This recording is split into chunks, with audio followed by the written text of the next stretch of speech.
Hey everyone, welcome back to another Roman Reacts. We're here tonight to watch another video for you. This one is going to be with Fat Electrician, and I've been enjoying his work so far, and this one is one of the latest ones that came out. It's called America's Worst Tank, and oh, the cat. She likes to sit on top of this thing and make the whole thing rattle. But anyway, we're going to be giving this a watch, having a go with it, and getting some lore about some history and whatnot. And maybe this week I'll do a bunch of videos from him and just catch up on some good stuff that he's brought out. So, but yeah, just without further ado, let's just get on with it and have a good time, okay? So yeah, this one's called America's Worst Tank, M247 Sergeant York. You can see it right there as well. So yeah, let's just figure out why this let's just figure out why this stinks. Well, this is definitely one of the tanks of all time.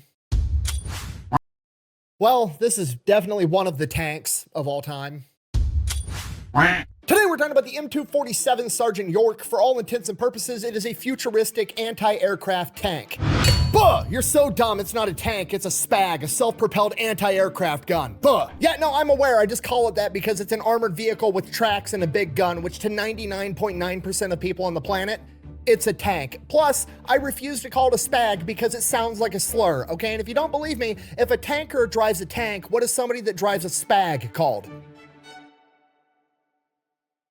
Now go call somebody that in public and see if you get slapped, all right? Just make it easy for everybody, call it a tank. Anyways, the Sergeant York is an anti-aircraft tank equipped with two 40mm Bofors capable of firing 240 rounds per minute. It's capable of firing a variety of different rounds, including a proximity fuse version, which we covered a couple of weeks ago, and if you watched that video, you would know that 240 proximity fuse rounds coming at you would be a pretty formidable opponent for any airborne adversary. But it gets better because the Sergeant York is going to be equipped with a state-of-the-art radar system capable of tracking up to 48 different targets at any given moment, then automatically prioritizing which target is the biggest threat, and then it was going to send the signals to the turret to auto track and lock onto that target, and all the gunner has to do is pull the trigger. Okay, if you're not picking up what I'm putting down, I'm trying to tell you that America tried to create an anti-aircraft tank that was running on an aimbot. Okay, the key word here being trying, because that's not quite exactly what happened, but we're going to get into that right after a word from our sponsor. This video is brought to you by Conflict of Nations, a free online PvP military-based strategy game. It is a World War III type scenario where you can pick your favorite country, or you can pick a state inside of the United States, because let's face it, that's the only way it's going to be fair to everybody else. Personally, I like to play Iowa for obvious reasons, and every single time my first order of business is attacking cold California. I mean, Diet Canada. I mean,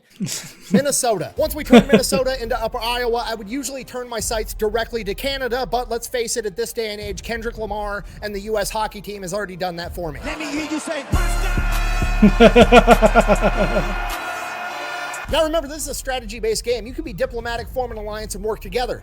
I mean, you could. I'm gonna build up my army with tanks, jets, and nuclear submarines and turn my sights to Nebraska and prove once and for all that our corn is better. And I know what you're thinking. How on earth are nuclear submarines gonna help in a battle between Nebraska and Iowa? They're not, but they're also cool, so shut up. Anyways, if you want to give it a try, it's available on both PC and mobile, and if you use my link and discount code down below, you're gonna get a 1-month free subscription and 13,000 free gold. Let's get back to the video. All right, so in order to understand the Sergeant York, we've got to have a little bit of the history of air defense as a whole. So once upon a time, airplanes were invented. They were then used in warfare. Everybody kind of looked up at the sky and went, huh, that's new. But luckily, new problems usually require the same old answers. Hey, shoot that guy. Now we're talking like World War I, right? Warfare at this point in time, not that sophisticated. As far as weapons go, you've pretty much got guns and then bigger guns, right? There's no drones, there's no Hellfire missiles, none of that shit. So people just started shooting at it with whatever they had, everything from machine guns to 90mm artillery. And for America, one of the most effective weapons against planes proved to be none other than the Browning M250 caliber machine gun, created by none other than America's patron saint of hole punching,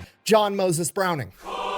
Now, does that seem a little crude by today's standard, where we have specialized missiles and ammunition that know where the plane's at and blow up and track down the aircraft and blow it out of the sky? Absolutely, but it's perfect because it follows the KISS principle, right? What's the problem? Fast-moving planes are hard to hit. Cool, let's just shoot at it a lot with a machine gun. We'll hit it eventually. It's accuracy by volume. So World War II rolls around. Planes get even faster. What do? We just shoot at it even more. You know what shoots more bullets than a single Browning M250 caliber machine gun? 4 Browning 50 caliber machine guns operating off of one trigger inside of the M45 quad mount. Okay, this thing was like Frank's Red Hot, all right? We put that shit on everything. We were putting it on trucks, on armored personnel carriers. We had trailers that we'd pull behind the Jeeps. It was everywhere. And the cool part about this, other than the fact that it's 4 50 caliber machine guns, is while it may not be the best thing around for shooting a plane out of the air for that very narrow application, it was a really good option for pretty much any problem that you could run into on the battlefield, right? You've got 4 50 caliber machine guns pointed up at the sky looking for enemy planes.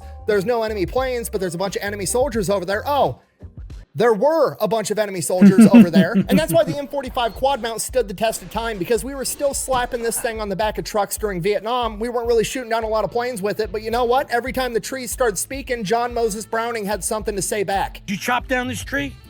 No. Seeing how effective this was, the American government was like, you know, it'd be cooler than 4 50 calibers on the back of a truck if we took even bigger machine guns and stuck them on top of a fucking tank. So they took an M24 Chaffee tank, took the turret off, slapped 2 40mm Bofors on it, and created the infamous M42 Duster. And they used it for pretty much the same thing, mobile deforestation. They would roll up with an M42 Duster, and they had a gigantic spotlight, and whenever they heard something, they would just blast the giant spotlight out into the woods and just mow everything down so the enemy was blinded by the light. Now, if you were hunting deer, would spotlighting like that be illegal? Depending on where you live, more than likely. However, we're not hunting deer, this is war, and as you all know, it's never a war crime the first time. So the M42 Duster becomes absolutely legendary among the men that use it in Vietnam. Time passes, we need to keep improving. Unfortunately, missile technology still not doing that great, so the best option we have is still accuracy by volume. How do we keep improving upon what we've already done? Let's get an even bigger gun. So they created one of my favorite vehicles of all time, the Vigilante. They took an M113 armored personnel carrier and slapped the biggest Gatling gun ever made on top of it. Now, does that make it better? No, it doesn't, but it does make it way more scary. Could you imagine being held up in a building and you're like, oh, the Americans are here, and then they pull up with that monstrosity and a guy flips a switch and all those barrels start spinning right before that thing starts pissing 3,037mm rounds per minute at your building? Buh! Sounds like just a bunch of wasted ammunition to me. Buh! Yeah, and this is America. We don't run out of bullets. We run out of bad guys, homie. You have 2 options in life, really. You can A, run out of ammunition, or B, be $20 trillion in debt. Go ahead and ask the Americans which one they picked. Guns. Lots of guns. Then the US government came to the conclusion that missiles were going to be the way of the future, so they retired the Vigilante and replaced it with the Mauler, which was going to be an armored personnel carrier that carried a missile launcher that would fire anti-aircraft missiles. And to be honest with you, it kind of sucked for multiple reasons. One, missile technology still not that good at the time, so it wasn't very good at its job at shooting down enemy aircrafts. And then on top of it, it's a bunch of anti-aircraft missiles. It's not a giant machine gun that you can just aim at literally anything that's upsetting you. So the US government realizes, well, this isn't working. They look around and they're like, well, what do we have that is working? And the only thing that's kind of working is the M42 Duster, still putting in work until 1988. So they say, all right, accuracy by volume it is. They take the M42 Duster and the Vigilante, they kind of merge them together, and they create the VADS, the Vulcan Air Defense System, my favorite anti-aircraft weapon of all time. All right.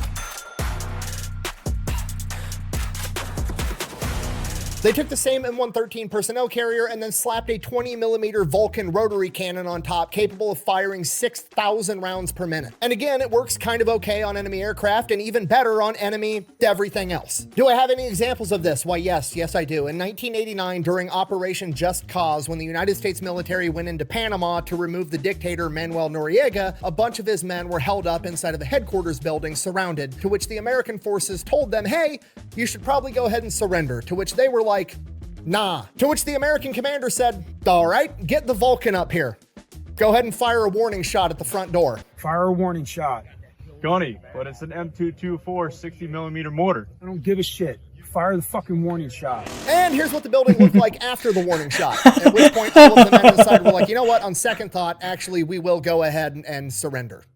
Noriega, at this point, the problem now is that attack helicopters are a thing. Like the Soviet Union has the Mi-24 Hind, and there's a new tactic that's been developed called pop-up. Basically, an attack helicopter would fly nape of the earth, very close to the ground, hiding behind trees and other terrain features until it got close enough to your troops, and then it would just pop up, and it would fire a missile, pop back down, and dip. By the time you realized you were getting shot at, the enemy was already gone, meaning that this weapon system was basically useless against this tactic, so America had to come up with a new weapon to counter this. So again, they look around at what's working. We've got the VADS. The VADS is working pretty good. Why isn't it working here? Well, it can't target and aim at the helicopter fast enough to respond before the helicopter fires its missile and takes off. So what if we made an anti-aircraft tank with big machine guns that had some super smart radar that would be able to sense the helicopter coming from miles away and just track it, and then the second it popped up, it would shoot it down before it could shoot at us? Sounds like a good idea. Let's put together a bid packet and then let people design one and see what they come up with. So they put together the criteria of what they're looking for. They're looking for a new anti-aircraft tank that's capable of keeping up with the M1 Abrams so it can protect them, and it needs to be able to use its radar systems to track up to 48 different targets at any given time, automatically prioritizing the most important target and auto-tracking that target. And then when it does fire, it needs to have up to a 50% hit rate from up to 2 miles away. Now that sounds pretty cool, but it is a pretty big undertaking. Like, that's a big ask for the technology at the time. Okay, if you're not picking up what I'm putting down, what I'm trying to tell you is they basically have two different strategies for air defense at the time. Okay, we have the keep it simple, stupid method. Okay, let's get a big machine gun and shoot a lot of bullets till we hit the target. Okay, and it's really convenient because not only is it good for shooting down planes, machine guns work on pretty much everything, so it's a very versatile weapon. And then we have the cutting edge technology option, you know, things like missiles. Historically, they haven't worked that great up until this point because, well, missile technology just isn't that good. But the technology is gonna get better eventually, right? But even then, the problem still remains that you now have a big weapon system with a very, very specific, narrow skill set that it needs to be used in, right? If you have a fucking tank that shoots anti-aircraft missiles and you're in a firefight with 300 guys on the ground, it's not really that helpful. So what if we merged the two together? What if we took the desired accuracy of a missile and then applied it to a couple of giant machine guns? Basically, what if we stuck an aimbot inside of the M42 Duster? It would be the perfect weapon. So they have the perfect plan. They have the perfect vision. The only problem is this is a pretty big ask for the technology of the late 1970s, early 1980s. So obviously, we're just going to let the engineers with the military contractors do their thing and build the weapon the way we want it. No,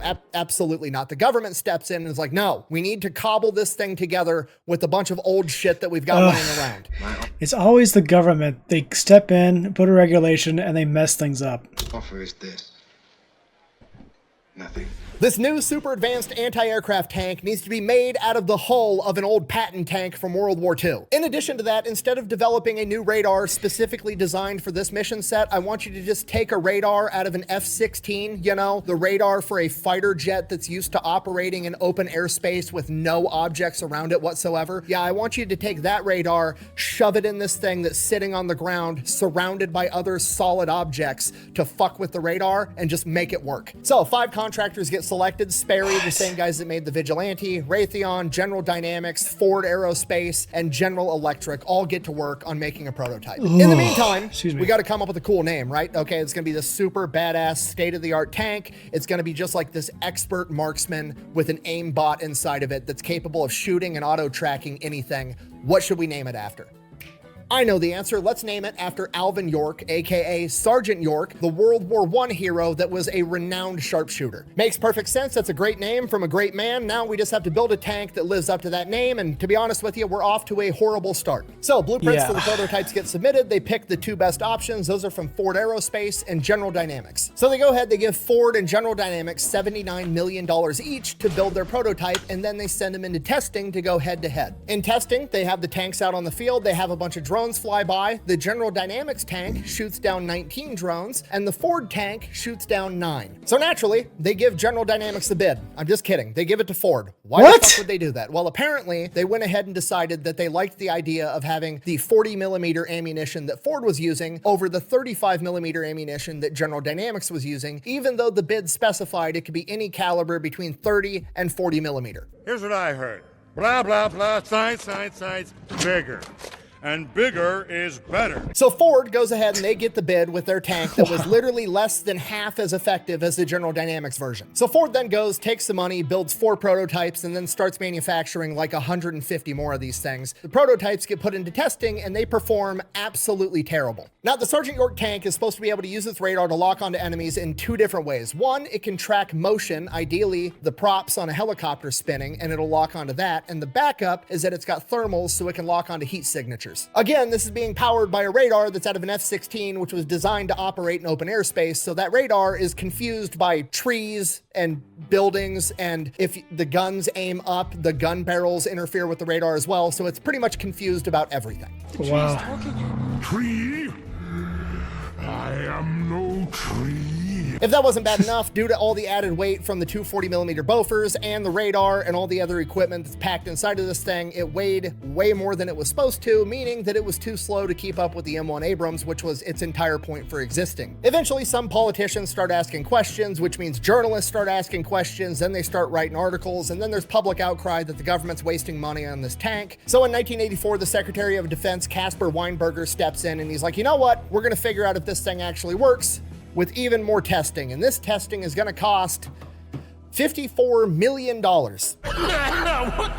Now it's getting covered by the press. They've got the Sergeant York out there doing this expensive testing, and it's not able to shoot down a single drone that's moving like an actual combatant would move. So then they resort to just flying the drones low and slow in a straight fucking line, which is something an enemy aircraft would never do, and it still can't hit. But then it finally grazes one.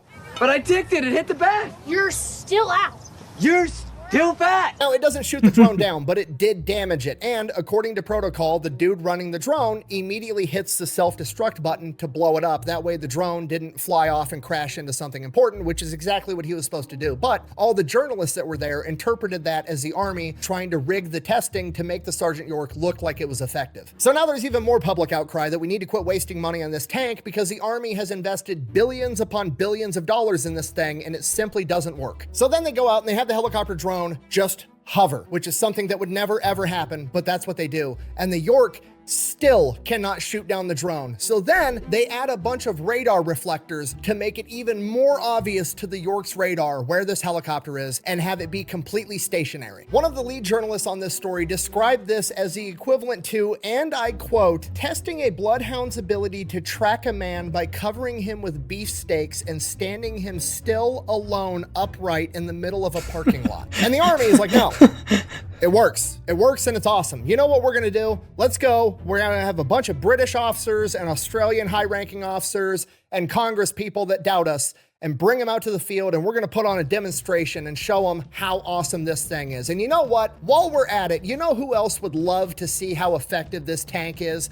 Alvin York's widow, who is 82 years old. We should bring her out here with Congress and show off the awesome tank that we named after her husband. So that's what they do. They go out to the training field. They get a nice set of aluminum bleachers, you know, the ones that burn your ass every time you go to your nephew's Little League game, those ones. And they set them out there. They get Congress, a bunch of high-ranking foreign military guys, and Alvin York's widow sitting out there looking at the Sergeant York on the practice field. And the only thing in eyesight is the latrine. The demonstration kicks off. The first drone's flying by. The operators inside the Sergeant York turn on the radar. It's supposed to auto lock onto the helicopter. It's literally the only thing that's moving. And instead of beaming up to lock onto this helicopter drone, it immediately pans over and aims at the latrine because it sees the movement from the exhaust fan and interprets that as the closest viable target and aims at that instead. Because it's flyby, nothing happened. Okay, drone loops back around to do another flyby. Operators inside the Sergeant York are like, okay, rough start, no big deal. We locked onto the shitter instead of the helicopter. It's fine. Let's switch over to heat signature. So they switch over to lock onto a heat signature, and it does exactly what it was programmed to do. It locks on to the closest heat signature, which is not the helicopter. It's the hot-ass bleachers with all the congressional members and Alvin York's widow on it. So now Congress and Alvin York's widow are looking down the barrels of 240mm Bofors, at which point everybody begins running and jumping off of these bleachers for obvious reasons. Some of the Congress people and military officers get hurt, they twist their ankles, whatever, and obviously this ends up being the end of the Sergeant York program, and it is considered a gigantic failure. What, are we returning quick? Keep my name out your mouth. Today, there's only a couple left in existence. There's one in the Alvin York Historical Park in Tennessee, and the other one is inside of the Air Defense Training Facility at Fort Sill, both of which stand as gigantic 54-ton, $8 billion examples of you should probably just follow the KISS principle and keep it simple, stupid. Speaking of the Air Defense Training Facility, I do have to give a special thank you to Corey, the curator of that facility, and Fort Sill as a whole for letting me and my friend Ethan, Mr. Habitual Line Crosser here on YouTube, to come on to post and get an exclusive tour for our new Pepperbox exclusive TV show, Habitually Fat. That tour is where I got a lot of this information, and we filmed the entire thing, and that is our first episode ever, and it is up on Pepperbox right now if you wanted to go check it out. Aircraft circles back around. Now we're using the heat seeking option. And so this thing again, switch the system on, everything checks out immediately. We pick up 2 targets. Now the catch is we've got an aircraft inbound, but we've also set up some nice aluminum bleachers off here, off to the side, and it begins to track on those aluminum bleachers. And Congress finds themselves looking down the barrels of too hot 40 millimeters. At that point, basically, they jump off of the bleachers, you get sprained ankles. When you hurt Congress, that's gonna be the end of your program. It worked perfect. Why are they mad? It worked perfectly, just not... On the shit house and the politicians. It's perfect. It's a perfect machine. It hates piles of shit. It's awesome. This is my new favorite tank. Other than that, thank you for watching. The best way to support the channel is go buy some merch over at thefatelectrician.com. Quack bang out. My gosh. Oh yeah, and don't forget to go check out Conflict of Nations. You get to pick your favorite country, mainly America, or you know, if you like losing, you can pick somebody else. Don't forget to use my code to get all the freebies. I'm gonna go find a beer. My gosh. The amount of waste on just that alone. The amount of waste. I've said it once and I will say it again. There is absolutely nothing politicians won't fuck up. Yes, indeed. They will mess up extraordinarily. I swear. If they just allowed the people to get what they could do instead of just interfering, if Congress or a government, whatever, forcing regulations, if they did not interfere, they could have had something. Instead, they messed up with this. The poor widow of the late Sergeant York, and threatening a bunch of congressmen. Certainly ended the program right then and there. So yeah, that's the equivalent of just you dug the holes. Now sit in your own grave for what you created, because this thing was not going to be serviceable whatsoever. Oh my gosh, this is just crazy. So anyways, I'll catch you all next time. I hope you did enjoy and had a good time watching with me. I'll catch you in the next one. I'm going to get this all ready for you soon, and I'll see you in the next one. So Fat Electrician over here, original video down in the description, random video, subscribe. I'll catch you later. Romans, salute. If you like Romans content and wish to see more, like and subscribe to continue to support the channel.